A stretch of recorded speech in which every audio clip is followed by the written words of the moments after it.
Agreed to. Gentleman Hanover. Thank you, Mr. Speaker. Mr. Speaker, ladies and gentlemen of the House, House Resolution 46 would convey the sense of the House of Delegates that the Congress of the United States be urged to affirm the principles of federalism expressed under the 10th Amendment to the Constitution of the United States. The 10th Amendment was included in the Bill of Rights as a protection for the people against federal overreach, in the same way the Second Amendment protects our gun rights, with the first, the press, or free exercise of religion. It makes it very clear that all duties and rights not given to the federal government are reserved to the people and to the states. In recent years, there's been much concern about how the federal government's largesse and mandates influence our personal lives, our businesses, as well as the business of state governments. These concerns about overreach are justified. My congressman, the Majority Leader, Eric Cantor, recently stated, quote, "Washington has assumed more control over our economy and the private sector through excessive regulations and unprecedented mandates. Our liberty and freedom has lessened as the size and scope of federal government has exploded." Several of you to my right might think this is only a partisan thing.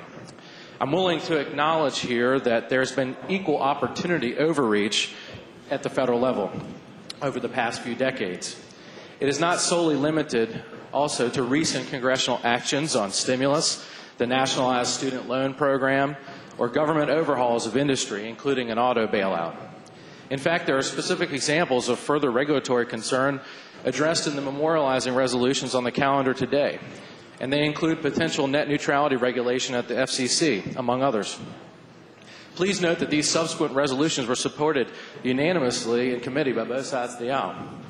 On Friday, we unanimously adopted a proactive resolution memorializing the FDA from further unmerited intrusions into local industries. In fact, the gentleman from Henrico voted for this memorializing resolution Friday. House Resolution 46 is simply a modest effort to communicate the House's desire to see a return of the proper balance between federal and state government. State governments across the country have introduced resolutions asserting the 10th Amendment protections under the Constitution. Since a version of this resolution was initially introduced in 2009, 13 states have passed similar measures. And last year, House Joint Resolution 125, patroned by Delegate Athey, passed this House with nearly 75 votes, only to fail in the Senate. It is appropriate that this body would adopt this resolution, for the first 10 amendments became law when Virginia ratified them on December 15, 1791. Mr. Speaker, I move adoption of the resolution. Mr. Speaker.